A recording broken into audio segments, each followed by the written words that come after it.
Digimon Survive has been a long time coming. Fans have been waiting for a new Digimon game ever since Digimon Story Sleuth launched 7 years ago. So it's been a long wait.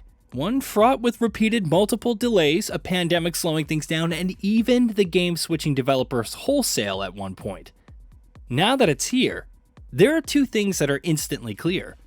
Digimon Survive is not the game that many, maybe most, fans have been waiting for. But it's also, however, a very, very good game. The reason I say this is not the game fans have been waiting for comes down to what Digimon Survive is.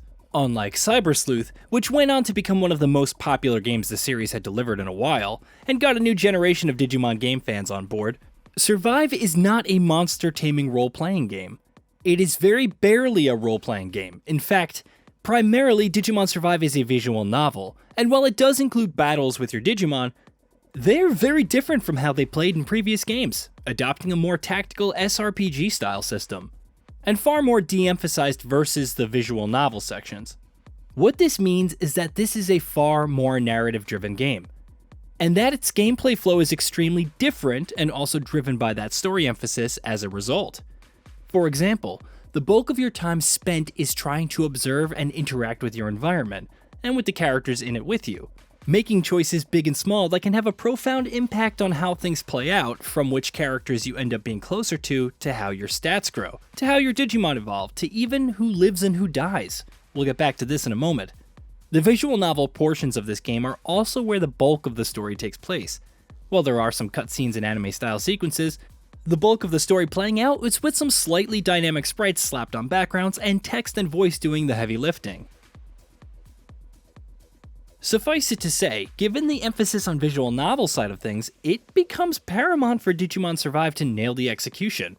And happily enough, it does. This comes primarily down to the strength of the story. Unlike the Pokemon series, to which Digimon has often been compared for often superficial reasons, Digimon media generally isn't afraid to get dark with its narratives and plots. Past Digimon games have touched upon some pretty dark themes, and even had some deaths. Survive ramps that up to 11 with its horror story vibe and aesthetic. The story, which begins in a nice idyllic summer camp that the main characters are attending, quickly shows its true hand, presenting a disturbing story which sees the characters you are starting to crack under the stress they've placed on themselves as they attempt to survive, their sanity slowly unraveling. As mentioned previously, these characters can die, and who does and does not will ultimately depend on the choices you make, and sometimes even the order you make those choices in. The writing is top-notch and instantly sells the atmosphere and tone that the story's going for. This is a story about trauma, about the sinister undercurrents behind folklore. This is a story about how bonds and friendships can be tested under strenuous circumstances, and yes, it is a story about survival. These are the kind of themes that it's pretty easy to get wrong and get too ham-fisted with. But Digimon Survive does an admirable job of telling its dark story without ever going overboard, thanks to its writing. There are occasions where it does veer into seemingly slightly too anime or too convenient, but on the whole, Digimon Survive's writing is a big part of why the story works, and why the game strikes the chilling aesthetic and tone that it does. But arguably, as equally important to the story's triumph in these regards is the art style. Digimon Survive is not a graphical showcase, it's a visual novel with largely static images for a lot of its playtime, and it's not even fully leveraging the power of the last-gen hardware that it's available for. But the art style is absolutely fantastic, instantly conveying the idyllic but eerie nature of the locations you find yourself in, and the horror that you encounter in these places.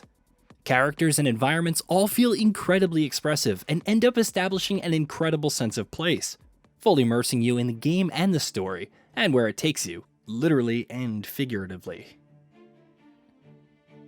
The big stumble the game makes with its storytelling focus feels like they were largely avoidable, which makes them more frustrating to begin with. For starters, the game lacks an English dub, or a voice track in any language but Japanese, which is definitely a huge bummer for some. The Japanese voice acting is great, don't get me wrong, but Digimon as an IP is big enough to be able to afford English voice acting for a global release, which this is, and the lack of that only adds a layer of friction to being able to immerse yourself in and enjoy the story. The other issue with the story is the pacing. Once it picks up, it's almost impossible to put down, but the starting few hours can be extremely slow. They are, in fact, so slow that it can be a good couple of hours before you have your first non-tutorial battle. We'll get to battles in a second. While all of this is ultimately additive to the tone and aesthetic, as well as the characters' payoffs, that makes the story of Survive so compelling. There must have been a better way to do it that felt less soggy at the outset. The battles themselves are fairly straightforward affairs. If you have played any grid-based tactical role-playing game, you'll know how they play out. Digimon Survive does mix things up by taking cues from other games, for instance. While recreating new Digimon involves you talking to them and trying to answer the questions they pose to you, basically like Persona.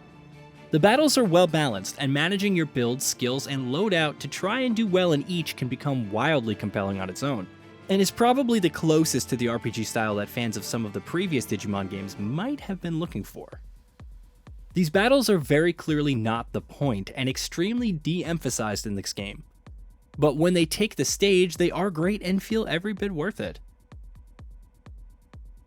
As I said at the start of the review, Digimon Survive is excellent, even if it's not the game that many have been looking forward to and hoping for. Players who approach it with an open mind and take it on its own merits may find much love here. From the unique story to the striking atmosphere, to the sheer deployability that the game's divergence in how the story plays out can afford. This is very clearly not a follow-up to Digimon Story Cyber Sleuth, but honestly, given how well it turned out, I'm okay with that. Did you know that we at GamingBolt upload new videos every day? Stick around, drop a like, subscribe, and let us know what kind of content you'd like to see in the future with a comment below.